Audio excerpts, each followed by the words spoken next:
Screen visible है? Yes ma'am.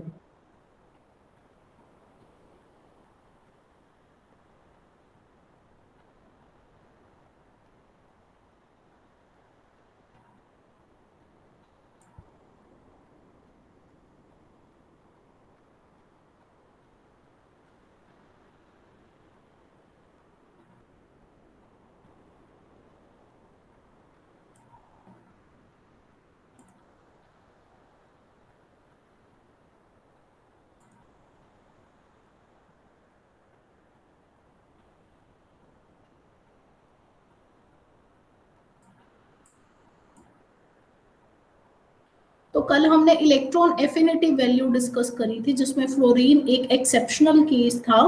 आज हम इलेक्ट्रॉन नेगेटिविटी का ट्रेंड डिस्कस कर लेते हैं। तो अब हमें पता है कि जो पीरियोडिक टेबल है उसमें हेलोजन मोस्ट राइट में लाई करता है। ठीक है, मोस्ट राइट में पहले नोबल गैस लाई करते हैं। नोबल गैस से जो पिछला होता है वो हेलोजन वाली फैमिली आती है। तो अब हमें पता है अलोंग द पीरियड हम जब जाते हैं from left to right, electrons हर बार सेम शेल में ऐड होते हैं और इफेक्टिव न्यूक्लियर चार्ज इंक्रीज होता है। जब इफेक्टिव न्यूक्लियर चार्ज इंक्रीज होगा तो इलेक्ट्रॉन के लिए अट्रैक्शन क्या होगा? बढ़ेगा। जब इलेक्ट्रॉन के लिए अट्रैक्शन बढ़ेगा तो इलेक्ट्रॉन नेगेटिविटी इंक्रीज होगी। So along a period electronegativity value increase होती है as effective nuclear charge increases on going from left to right. So halogen have the large electronegativity value. तो जो हेलोजन्स होते हैं उनकी लार्ज इलेक्ट्रोनेगेटिविटी वैल्यू होती है। ठीक है, और जो इलेक्ट्रोनेगेटिविटी वैल्यू है डाउन द ग्रुप उसमें कैसे चेंज आएगा? देखो डाउन द ग्रुप क्या हो रहा है, एटॉमिक साइज इंक्रीज हो रहा है, एटॉमिक साइज इंक्रीज हो रहा है और इफेक्टिव न्यूक्लियर चार्ज डिक्रीज हो रहा है। जब along the group atomic size increase हो रहा है और इफेक्टिव न्यूक्लियर चार्ज डिक्रीज हो रहा है तो इलेक्ट्रॉन के लिए अट्रैक्शन कम होगा या ज्यादा होगा? इफेक्टिव न्यूक्लियर चार्ज डिक्रीज हो रहा है डाउन द ग्रुप, कम होगा ना इलेक्ट्रॉन के लिए अट्रैक्शन। तो अगर इलेक्ट्रॉन के लिए अट्रैक्शन कम होगा तो down the group electronegativity value क्या होगी? डिक्रीज होगी। इसीलिए जो फ्लोरीन है जो टॉप मोस्ट में लाई करता है हेलोजन फैमिली में वो मोस्ट इलेक्ट्रोनेगेटिव एलिमेंट है इन द पीरियोडिक टेबल। ठीक है, समझ में आया इलेक्ट्रोनेगेटिविटी ट्रेंड आपको? Yes ma'am. Next is the metallic और non metallic character.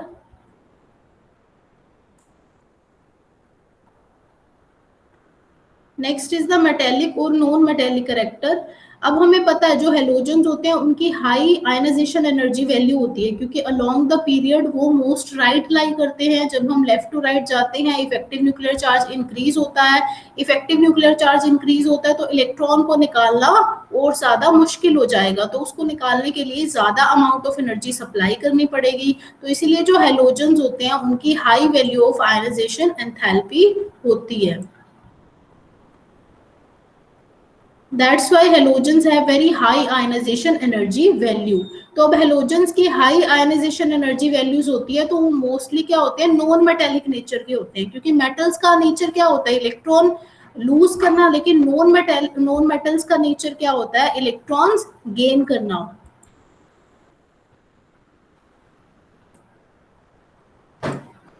Non metals का नेचर क्या होता है? इलेक्ट्रॉन गेन करना।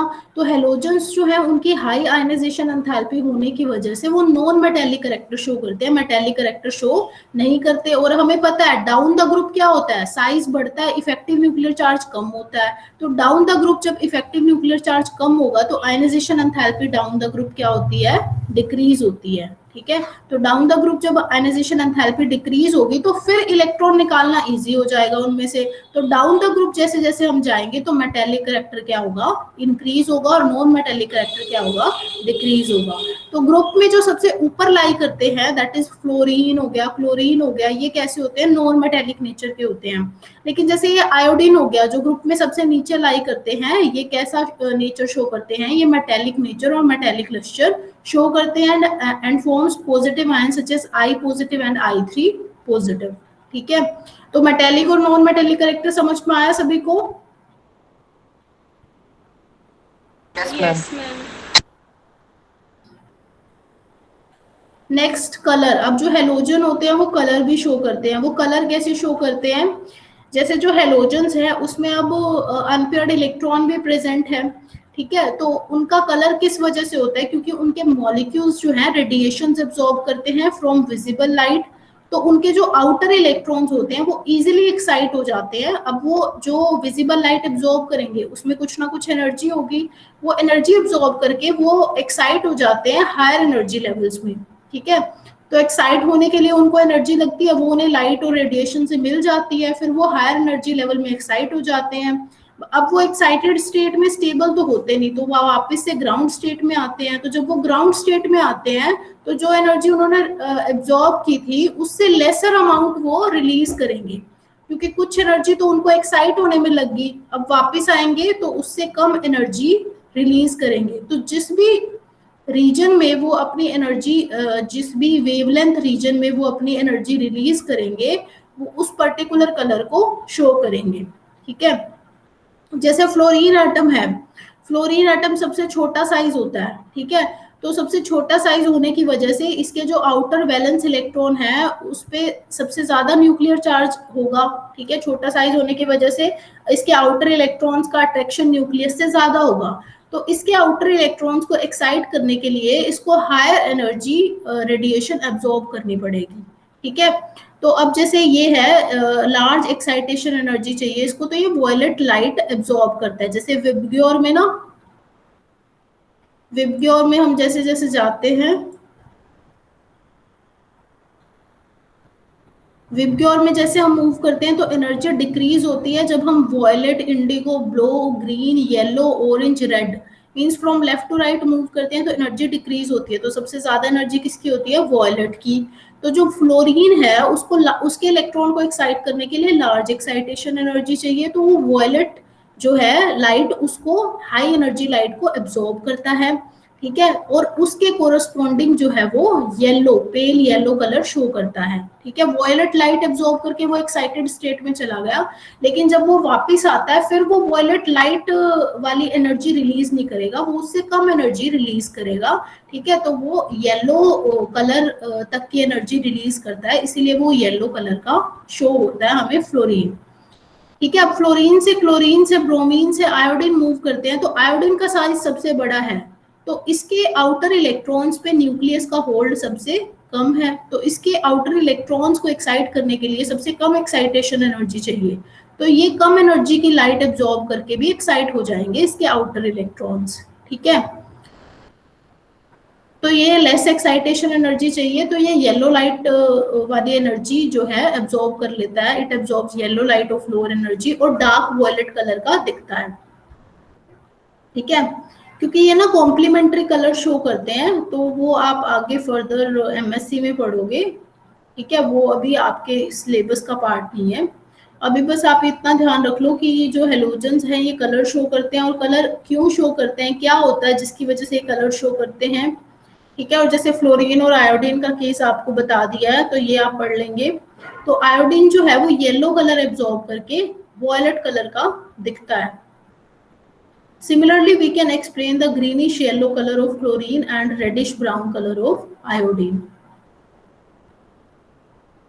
Next is about oxidation state. अब जो हेलोजन्स होते हैं उनकी वैलेंस इलेक्ट्रॉनिक कॉन्फ़िगरेशन क्या होती है, NH2 NP5, ठीक है, तो उनके पास 1 अनपेयर्ड इलेक्ट्रॉन होता है, और ऑल्सो जो हेलोजन्स होती हैं उनकी इलेक्ट्रॉनिक कॉन्फ़िगरेशन होती है NH2 NP5, तो अगर वो एक इलेक्ट्रॉन गेन कर लेंगे तो उनकी इलेक्ट्रॉनिक कॉन्फ़िगरेशन क्या हो जाएगी, stable noble gas electronic configuration हो जाएगी, तो उनकी टेंडेंसी होती है कि वो एक इलेक्ट्रॉन गेन कर ले, तो इसीलिए वो -1 ऑक्सीडेशन स्टेट शो करते हैं।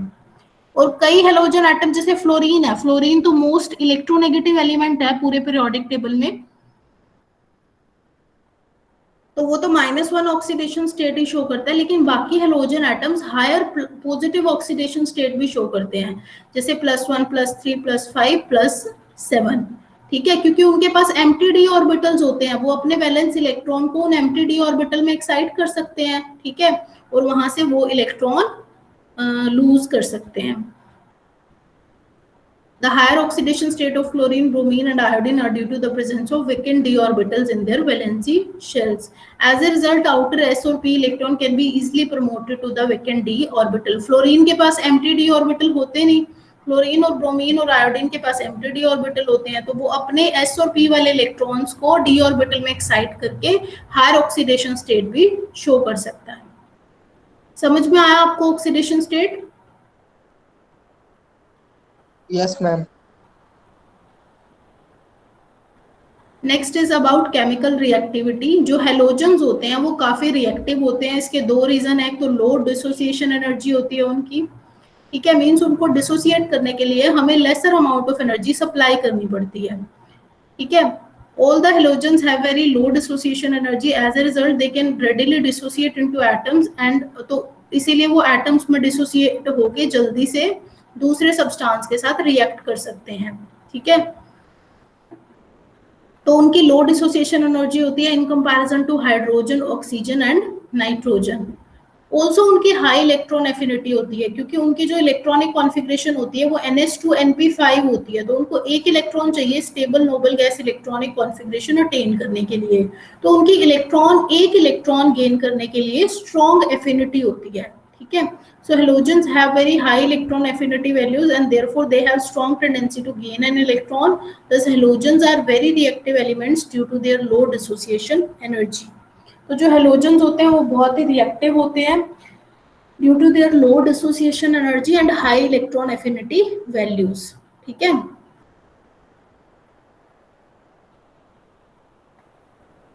जो फ्लोरीन है, इसने बोला है कि जो फ्लोरीन है उसकी लोएस्ट बॉन्ड डिसोसिएशन एंथैल्पी है, जैसे कि आप यहाँ पे वैल्यूज में देख रहे हो, यहाँ पे 159 वैल्यूज है। बाकी जो हेलोजेंस है उनकी थोड़ी इससे हाई है, आयोडीन की भी कम है, ठीक है।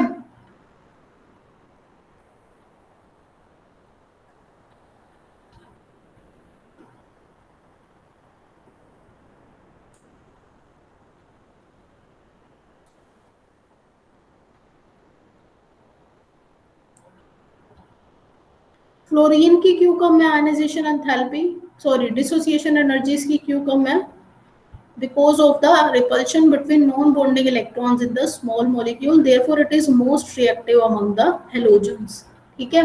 क्योंकि जो फ्लोरीन है, फ्लोरीन के बीच में जो बॉन्ड होगा, अब दोनों ही फ्लोरीन एटम्स का साइज छोटा है, तो उनके नॉन बॉन्डिंग इलेक्ट्रॉन्स क्या होंगे, पास पास लाई करेंगे, और जब वो पास पास लाई करेंगे तो उनमें इंट्रा इलेक्ट्रॉनिक रिपल्शन होगी, जिसकी वजह से वो अनस्टेबल होगा ये मॉलिक्यूल, ठीक है। तो ये ऑलरेडी अनस्टेबल है, तो इसको डिसोसिएट करने के लिए हमें कम अमाउंट ऑफ एनर्जी सप्लाई करनी पड़ेगी, तो इसीलिए ये मोस्ट रिएक्टिव है अमंग द हेलोजन एटम्स।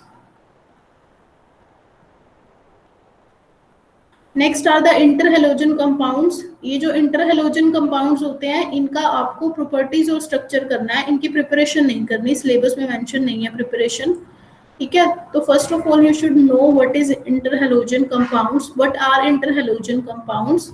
तो इंटरहेलोजन कंपाउंड्स में मेनली दो डिफरेंट हेलोजन एटम्स होंगे, ठीक है। वो उनका नंबर कितना भी हो सकता है, जैसे यहाँ पे 4 हैं, 4 हेलोजन एटम्स है, यहाँ पे 6 हेलोजन एटम्स है, लेकिन उनमें दो डिफरेंट हेलोजन एटम्स होना मैंडेटरी है। एक कम इलेक्ट्रोनेगेटिव होगा और एक ज्यादा इलेक्ट्रोनेगेटिव होगा, ठीक है। जो कम इलेक्ट्रोनेगेटिव होगा, लेसर इलेक्ट्रोनेगेटिव एलिमेंट, उसको पहले लिखा जाएगा, और जो ज्यादा इलेक्ट्रोनेगेटिव एटम होगा उसको बाद में लिखा जाएगा। जैसे कि ClF है, ClF में क्लोरीन कम इलेक्ट्रोनेगेटिव है तो इसको पहले लिखा गया है और फ्लोरीन को बाद में, ठीक है। Same for the ICl3 and BrF5। So these are the different interhalogen compounds, ठीक है। आप इनमें से 4-5 एग्जांपल लर्न कर लेना विद नेम, विद फॉर्मूला, ठीक है, कि बाय चांस आप पेपर में जैसे डेफिनेशन आ जाती है कि define interhalogen compounds, what are interhalogen compounds, ठीक है। सो आप इसको डिफाइन कर पाओ, द कंपाउंड्स कंटेनिंग 2 और more halogen atoms are called interhalogen compounds, ठीक है। उसके बारे में ये चीजें डिफाइन कर पाओ और उसके 2-4 एग्जांपल दे दो।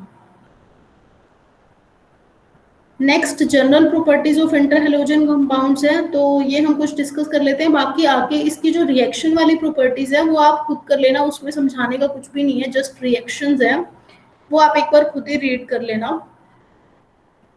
तो जो इंटरहेलोजन कंपाउंड्स होते हैं वो पोलर नेचर के तो डेफिनेटली होंगे, क्योंकि जो इंटरहेलोजन कंपाउंड्स होते हैं उसमें जो दो एटम्स होते हैं उनमें इलेक्ट्रोनेगेटिविटी डिफरेंस होता है, तो जहां पे इलेक्ट्रोनेगेटिविटी डिफरेंस ही क्रिएट हो गया तो वो कंपाउंड क्या होगा, पोलर नेचर का होगा, ठीक है।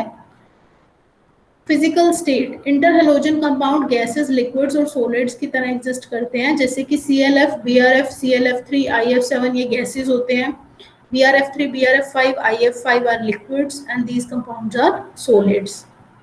Now what is the trend of melting and boiling point among interhalogen compounds? जो इनका मेल्टिंग और बॉइलिंग पॉइंट है इंटरहेलोजन कंपाउंड का, वो किस पे डिपेंड करता है? इंटरमोलिकुलर फोर्सेस पे डिपेंड करता है। किस पे डिपेंड करता है?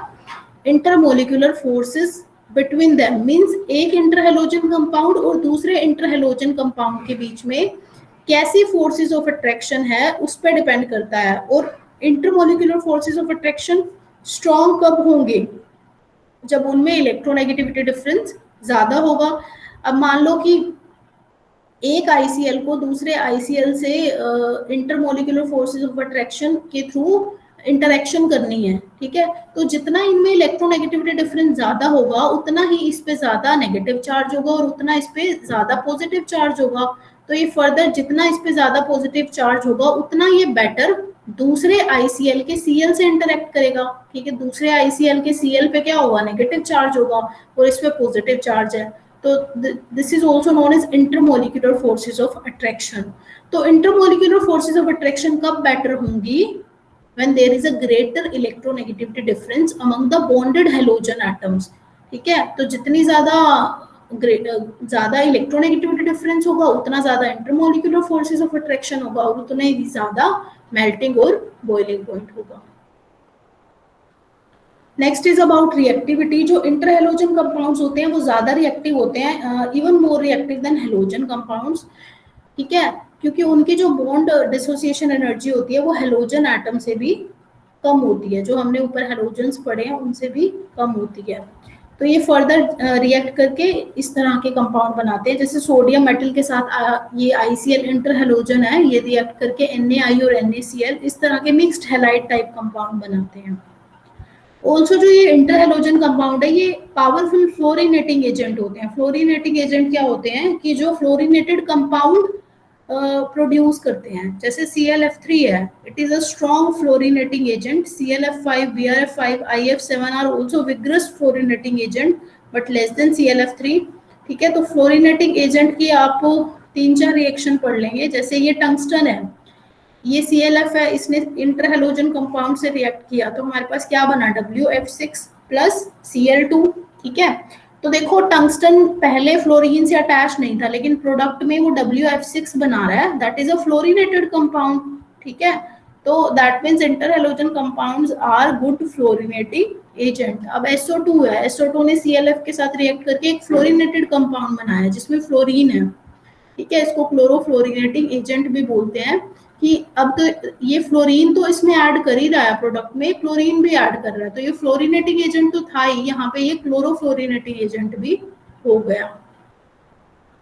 जैसे यहाँ पे AgClS ने ClF3 से रिएक्ट किया तो यहाँ पे AgF बन गया which is a fluorinated compound, ठीक है, एंड सो ऑन। बाकी रिएक्शंस के लिए भी सेम है, आप खुद पढ़ सकते हो। आयनाइजेशन, अब आयनाइजेशन इनका कैसे होता है? जैसे कि इंटरहेलोजन कंपाउंड है तो इसको अगर हम ब्रेक करके लिखेंगे तो क्या होगा? ICl plus ICl। तो एक जो कंपाउंड है वो Cl नेगेटिव डोनेट करेगा, दूसरा Cl नेगेटिव एक्सेप्ट करेगा। तो जो Cl नेगेटिव डोनेट करेगा वो किस में कन्वर्ट हो जाएगा? I पॉजिटिव में। जो Cl नेगेटिव एक्सेप्ट करेगा वो किस में कन्वर्ट हो जाएगा? ICl2 नेगेटिव में। ICl3 का भी यही होगा, इसको हम लिख सकते हैं ICl3 प्लस ICl3। अगर ये Cl नेगेटिव इसको डोनेट करेगा तो ये खुद किस में कन्वर्ट हो जाएगा? ICl2 पॉजिटिव में। ये Cl नेगेटिव एक्सेप्ट करके किस में कन्वर्ट हो जाएगा? ICl4 नेगेटिव में। Same for the other two, ठीक है। ये हमने यहाँ पे लिखा हुआ है, एक F नेगेटिव डोनेट करेगा, दूसरा F नेगेटिव एक्सेप्ट करेगा, यहाँ पे भी सेम होगा। ये जो कंपाउंड्स होते हैं ये डायमैग्नेटिक नेचर के होते हैं। Also, interhalogen compounds act as a strong oxidizing agent. ये हाइड्रोलिसिस भी शो करते हैं, जैसे ICl वाटर से रिएक्ट करेगा तो इसमें देखो जो Cl है उसकी इलेक्ट्रोनेगेटिविटी ज्यादा है और I की इलेक्ट्रोनेगेटिविटी क्या है? कम है। तो इस पे डेल नेगेटिव चार्ज आएगा, इस पे डेल पॉजिटिव चार्ज आएगा। वाटर का हम किस तरह से दिखा सकते हैं? H positive OH negative. तो जो ज्यादा इलेक्ट्रोनेगेटिविटी वाला एटम है जिसपे नेगेटिव चार्ज है वो किसके साथ अटैच होगा? H के साथ, ठीक है, और जो I है वो किसके साथ अटैच होगा, OH के साथ, ठीक है। तो यहाँ क्या बनेगा, HOI and ClH। Same BrCl में भी ऐसे होगा, ठीक है। तो Cl किसके साथ कंबाइन होगा, H के साथ, और Br किसके साथ कंबाइन होगा, OH के साथ। सो HOBr प्लस HCl बनेगा इसमें। अब thermal stability of inter halogen compounds की बात आती है। जो इनकी थर्मल स्टेबिलिटी है वो इनके इलेक्ट्रोनेगेटिविटी डिफरेंस पे डिपेंड करती है। तो जैसे जैसे इनका इलेक्ट्रोनेगेटिविटी डिफरेंस डिक्रीज होगा, इनकी थर्मल स्टेबिलिटी भी डिक्रीज होगी। जैसे यहाँ पे इलेक्ट्रोनेगेटिविटी डिफरेंस 1.5 है, तो इनकी थर्मल स्टेबिलिटी सबसे ज्यादा है। और जैसे BrF5 है, यहाँ पे इलेक्ट्रोनेगेटिविटी डिफरेंस 1.2 है, तो इसकी थर्मल स्टेबिलिटी इससे कम है, and so on for the rest. So as electronegativity difference decreases, thermal stability also decreases.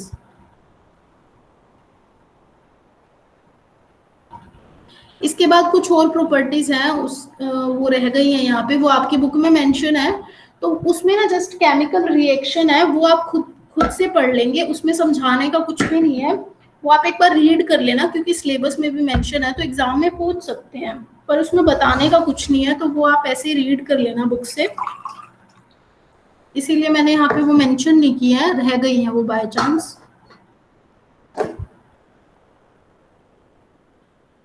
ये इंपॉर्टेंट है, दैट इज स्ट्रक्चर्स। स्ट्रक्चर्स जहां भी आ गई ना इनऑर्गेनिक में, इंपॉर्टेंट है। P ब्लॉक में बात कर लो या फिर S ब्लॉक में बात कर लो, आप एक बार इसको रीड करो and just give me for 1 minute.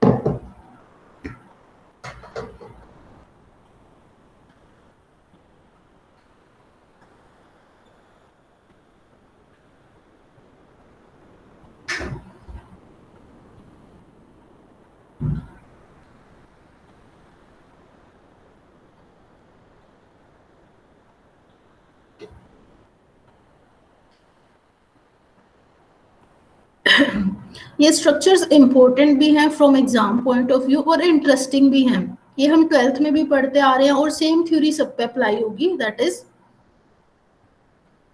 Valence bond theory. उसी के बेसिस पे इनकी स्ट्रक्चर्स हमने बनाई हैं। तो फर्स्ट हम एक्स टाइप हेलोजेंस की बात कर लेते हैं। एक्स टाइप हेलोजेंस जैसे कि ClF, BrF, BrCl, IF, IBr, ICl, ये सारे इंटर हेलोजेंस की बात कर लेते हैं, which are X type interhalogens. तो इनकी जो स्ट्रक्चर होगी वो क्या होगी, लीनियर होगी, ठीक है।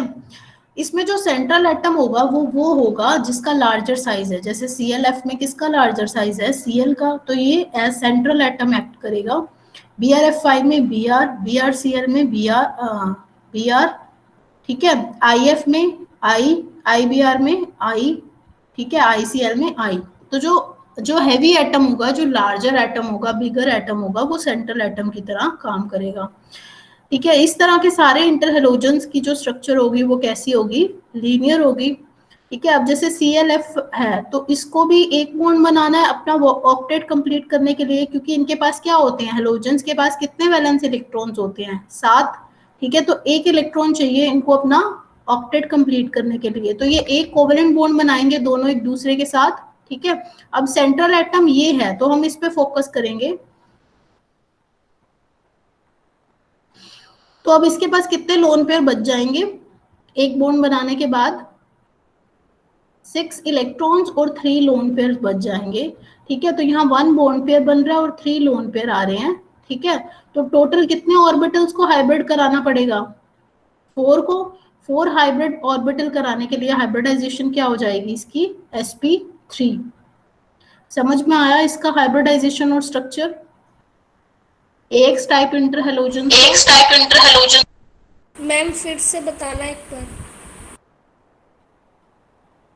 देखो जो एक्स टाइप इंटर हेलोजेंस है, इसमें हम सेंट्रल एटम उसको कंसीडर करेंगे जो लार्जर साइज का होगा। ठीक है, अब जो हेलोजेंस हैं उनके पास 7 वैलेंस इलेक्ट्रॉन्स होते हैं, तो उनको एक इलेक्ट्रॉन चाहिए अपना ऑक्टेट कंप्लीट करने के लिए, तो उनको एक बॉन्ड बनाना पड़ेगा। तो अब जैसे ClF का एग्जांपल ले लो, तो इसमें सेंट्रल एटम क्या है, क्लोरीन। क्लोरीन को भी एक बॉन्ड बनाना है अपना ऑक्टेट कंप्लीट करने के लिए, यहाँ फ्लोरीन को भी एक बॉन्ड बनाना है अपना कंप्लीट करने के लिए, तो दोनों एक दूसरे के साथ कोवेलेंट बॉन्ड बना लेंगे, अब दोनों का ही ऑक्टेट कंप्लीट हो जाएगा। अब हम क्लोरीन पे फोकस करेंगे क्योंकि ये हमारा सेंट्रल एटम है।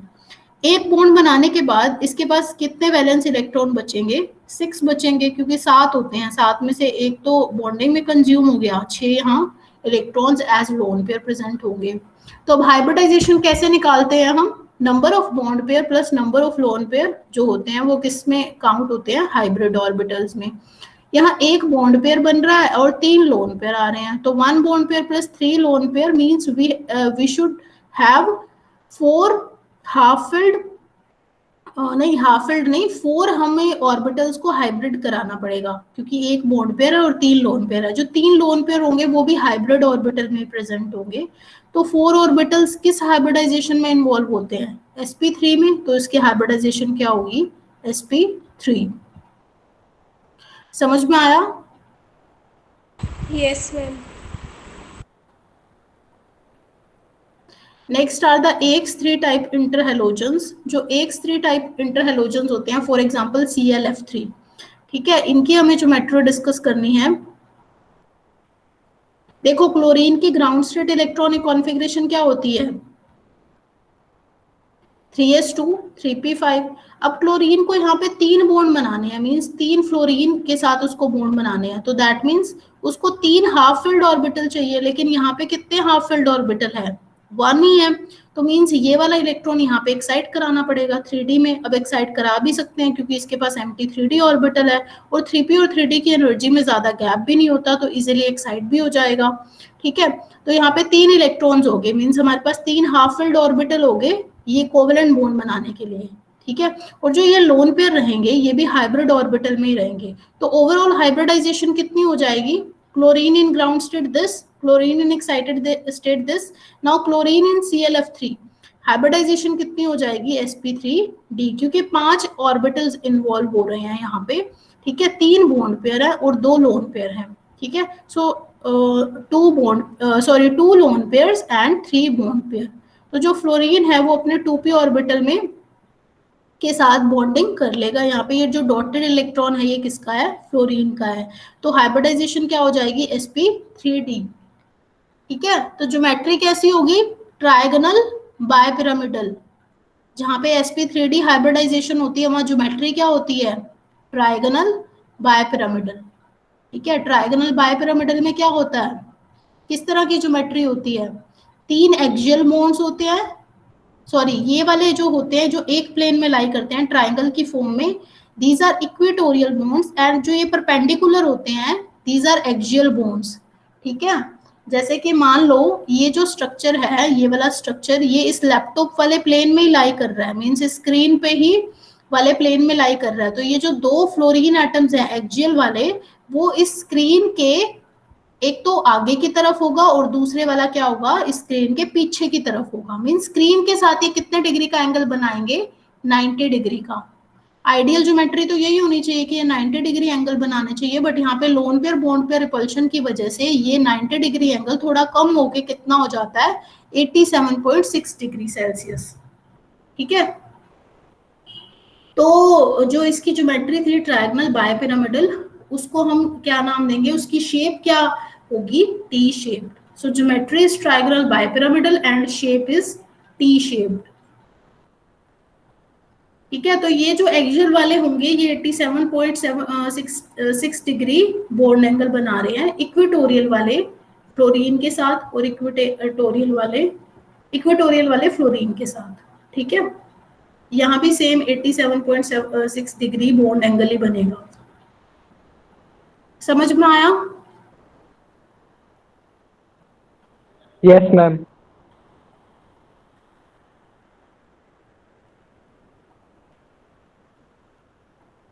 नेक्स्ट हम बात कर लेते हैं, जैसे BRF3 और ICl3 होते हैं, तो जैसे ClF3 का स्ट्रक्चर है वैसा ही BrF3 का स्ट्रक्चर होगा, ठीक है। सेंट्रल एटम कौन होगा इसमें, इसमें तो Cl था, इसमें कौन होगा, ब्रोमीन होगा। ICl3 का भी स्ट्रक्चर ऐसा ही होगा, इसमें सेंट्रल एटम Cl था, इसमें Br था, इसमें कौन होगा, आयोडीन होगा। तो तीनों का स्ट्रक्चर सेम सा ही होगा, जिसमें ज्योमेट्री क्या होगी, ट्रायंगल बायपिरामिडल, शेप क्या होगी, टी शेप, हाइब्रिडाइजेशन क्या होगी, sp3d, बॉन्ड एंगल कितना होगा 87.6 डिग्री, जिसमें 3 बॉन्ड पेयर होंगे, 2 लोन पेयर होंगे, ठीक है। लेकिन जो ICl3 का स्ट्रक्चर है वो ना जो क्रिस्टलाइन स्टेट में वो डाइमर की फॉर्म में भी एग्जिस्ट करता है।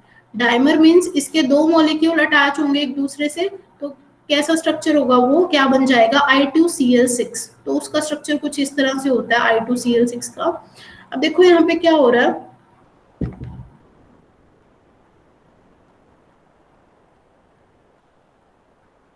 यहाँ पे इस तरह की बॉन्ड फॉर्मेशन होगी।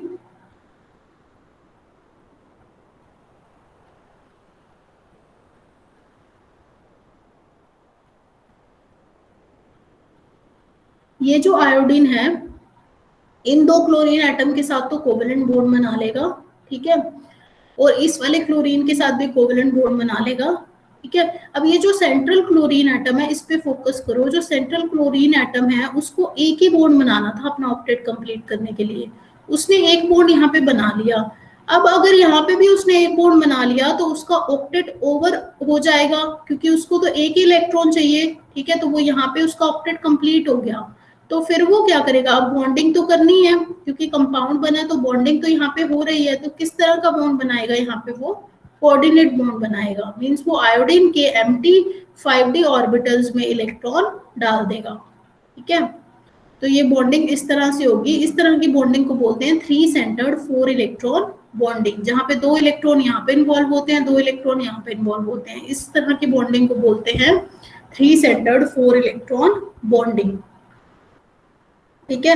सेम ये वाला क्लोरीन एटम करेगा, यहाँ पे तो कोवेलेंट बॉन्ड बनाएगा, यहाँ पे कोऑर्डिनेट बॉन्ड बनाएगा। इस तरह की बॉन्डिंग को क्या बोलते हैं, 3 centred 4 electron bonding, just to avoid the over octet को अवॉइड करने के लिए इस तरह की बॉन्डिंग हो रही है। तो यहाँ पे कोऑर्डिनेट बॉन्ड बन रहा है, इस तरह का स्ट्रक्चर होगा I2Cl6 का, इसको बोलते हैं प्लेनर स्ट्रक्चर। समझ में आया ये structure? Yes, ma'am. Next are the structures of AX5 interhalogens. AX5 में हम कौन कौन से इंटरहेलोजेंस पढ़ते हैं, जैसे IF5, BrF5। तो इनमें सेंट्रल एटम कौन होगा, आयोडीन और ब्रोमीन। इनके ग्राउंड स्टेट इलेक्ट्रॉनिक कॉन्फ़िगरेशन क्या है, इनके ग्राउंड स्टेट इलेक्ट्रॉनिक कॉन्फ़िगरेशन है 5s2 5p5 with empty 5d orbitals, ठीक है। अब देखो यहाँ पे आयोडीन को कितने बॉन्ड्स बनाने हैं, 5 बॉन्ड्स बनाने हैं ना, ठीक है। और यहाँ पे हमारे पास सिर्फ एक ही हाफ फिल्ड ऑर्बिटल है, मींस हमें इन 2 इलेक्ट्रॉन्स को यहाँ पे एक्साइट करना पड़ेगा। यहाँ पे एक्साइट करने के बाद हमारे पास कितने हो जाएंगे, 5 हाफ फिल्ड ऑर्बिटल हो जाएंगे। तो ये 5 फ्लोरीन के साथ बॉन्ड बना लेगा, और जो ये लोन पेयर है वो हाइब्रिड ऑर्बिटल में ही रहेगा। तो हाइब्रिडाइजेशन क्या होगी, आयोडीन की IF5 में sp3d2, ठीक है। तो यहाँ पे ये लोन पेयर हाइब्रिड ऑर्बिटल में ही रहेगा, and hybrid orbital is sp3d2। और ये फ्लोरीन के साथ कोवलेंट बॉन्डिंग होगी। ये जो डॉटेड इलेक्ट्रॉन दिखा रखे हैं, किसके दिखा रखे हैं, फ्लोरीन के दिखा रखे हैं, ठीक है। तो यहाँ पे 5 बॉन्ड पेयर बन रहे हैं और एक लोन पेयर बन रहा है। तो इसकी ज्योमेट्री तो ऑक्टाहेड्रल है, बट इसकी जो शेप है वो क्या है, स्क्वायर पिरामिडल। जहाँ पे देखो, जहाँ पे 6 के 6 बॉन्ड पेयर बनते हैं तो वहां तो ऑक्टाहेड्रल ही ज्योमेट्री होती है, लेकिन जहाँ पे 5 बॉन्ड पेयर और एक लोन पेयर बनता है वहां ज्योमेट्री ऑक्टाहेड्रल होती है, बट शेप क्या होती है, स्क्वायर पिरामिडल। तो शेप क्या है इसकी, square pyramidal with hybridisation sp3d2। तो ये जो सारे मॉलिक्यूल्स हैं इनका सेम ही सिनेरियो होगा, ठीक है। उनकी हाइब्रिडाइजेशन sp3d2 होगी, ज्योमेट्री ऑक्टाहेड्रल होगी, और शेप क्या होगी, square pyramidal on the basis of VBT। समझ में आया AX टाइप इंटरहेलोजेंस का स्ट्रक्चर?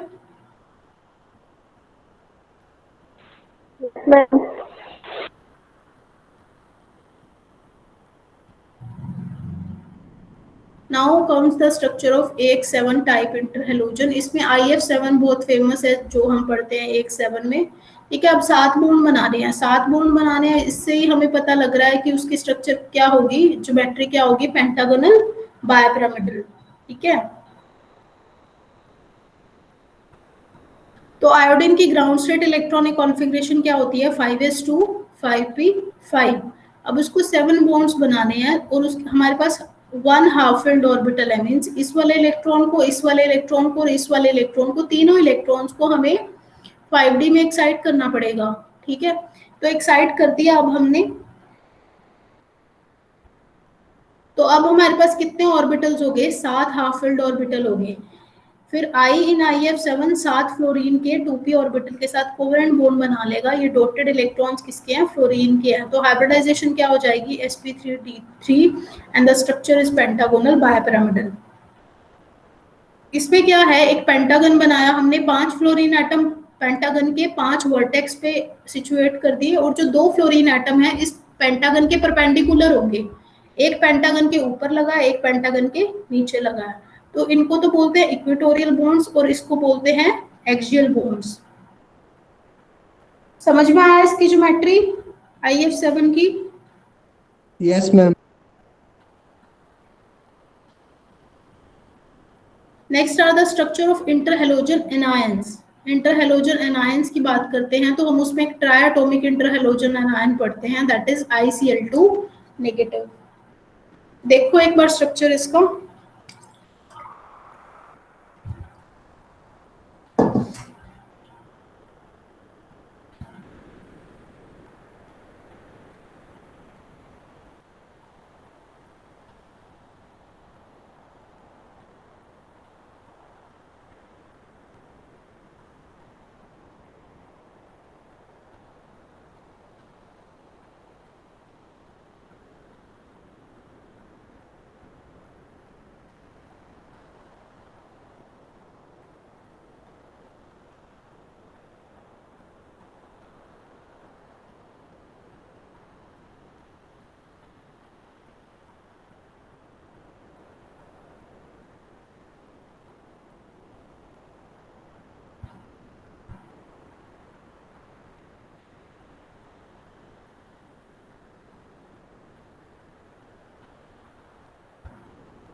देखो इसके स्ट्रक्चर में क्या हो रहा है, the interhalogen anions is ICl2 negative.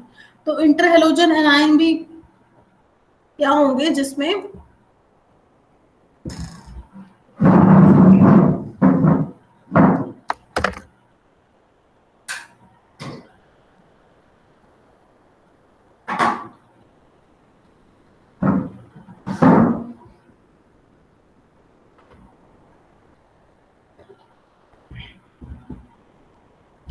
तो इंटर हेलोजन एनायंस क्या होंगे, जिसमें दो तरह के हेलोजन होंगे। जैसे ICl2 नेगेटिव है, इसमें दो तरह के हेलोजन एटम्स है।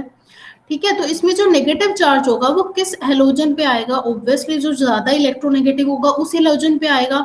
ठीक है, तो आयोडीन तो कम इलेक्ट्रोनेगेटिव है, तो नेगेटिव चार्ज किस पे जाएगा, Cl पे। ठीक है, तो इसमें से एक Cl पे क्या हो गया, नेगेटिव चार्ज हो गया, और दूसरा Cl क्या हो गया, न्यूट्रल हो गया। तो जिस Cl पे नेगेटिव चार्ज होगा उसका तो ऑक्टेट कंप्लीट हो गया, क्योंकि हेलोजन्स को एक ही इलेक्ट्रॉन चाहिए होता है अपना ऑक्टेट कंप्लीट करने के लिए। तो जिस हेलोजन पे नेगेटिव चार्ज आ गया वो उसका ऑक्टेट कंप्लीट हो गया, मींस उसकी इलेक्ट्रॉनिक कॉन्फ़िगरेशन क्या हो गई, 3s2 3p6 होगी, क्योंकि Cl नेगेटिव के पास एक ही इलेक्ट्रॉन चाहिए होता है और वो यहाँ पे आ गया। ठीक है, और एक Cl न्यूट्रल ही है, उसको एक बॉन्ड बनाना है आयोडीन के साथ। ठीक है, अब आयोडीन के पास ऑलरेडी एक अनपेयर्ड इलेक्ट्रॉन प्रेजेंट है, तो ये कोवेलेंट बॉन्ड बना लेगा इस क्लोरीन के साथ। अब ये वाला Cl नेगेटिव आयोडीन के साथ कैसे इंटरेक्ट करेगा, ये इसके एम्प्टी 60 ऑर्बिटल्स में इलेक्ट्रॉन्स डाल के कोऑर्डिनेट कोवेलेंट बॉन्ड बनाएगा। ठीक है, तो फिर यहाँ पे एक Cl नेगेटिव तो कोऑर्डिनेट कोवेलेंट बॉन्ड बना रहा है और दूसरा Cl एटम क्या बना रहा है, कोवेलेंट बॉन्ड बना रहा है। ठीक है, तो हाइब्रिडाइजेशन क्या हुई, ये जो कोऑर्डिनेट कोवेलेंट बॉन्ड होगा ना, ये भी हाइब्रिड वाले ऑर्बिटल में ही काउंट होगा। ठीक है, तो हाइब्रिडाइजेशन क्या हो जाएगी, sp3d। ठीक है, sp3d। ठीक है, तो ज्योमेट्री होगी ट्रायगोनल बाइपिरामिडल, शेप होगी linear with 2 bond pair and 3 lone pairs and the negative charge on the whole complex ion। ठीक है, सेम जैसे ICl2 नेगेटिव का हमने स्ट्रक्चर किया वैसे हम ClF2 नेगेटिव का कर सकते हैं, जिसमें सेंट्रल एटम क्या होगा, Cl होगा, एक F नेगेटिव होगा, एक F होगा। I3 नेगेटिव का स्ट्रक्चर भी ऐसे कर सकते हैं, उसमें I होंगे, तो एक I पे नेगेटिव चार्ज आएगा और 2 I न्यूट्रल होंगे। ठीक है, समझ में आया इस स्ट्रक्चर में क्या बोला गया है? Yes, ma'am. अच्छे से? Yes, ma'am. तो ये आपका होमवर्क है, कल आप ना ClF2 नेगेटिव और I3 नेगेटिव का स्ट्रक्चर बना के रखेंगे, मैं चेक करूंगी कल। ठीक है, तो बाकी हम फर्दर नेक्स्ट लेक्चर में डिस्कस करेंगे। एक लेक्चर का रह गया ये पूरा, फिर उसके बाद P ब्लॉक एलिमेंट्स खत्म हो जाएगा।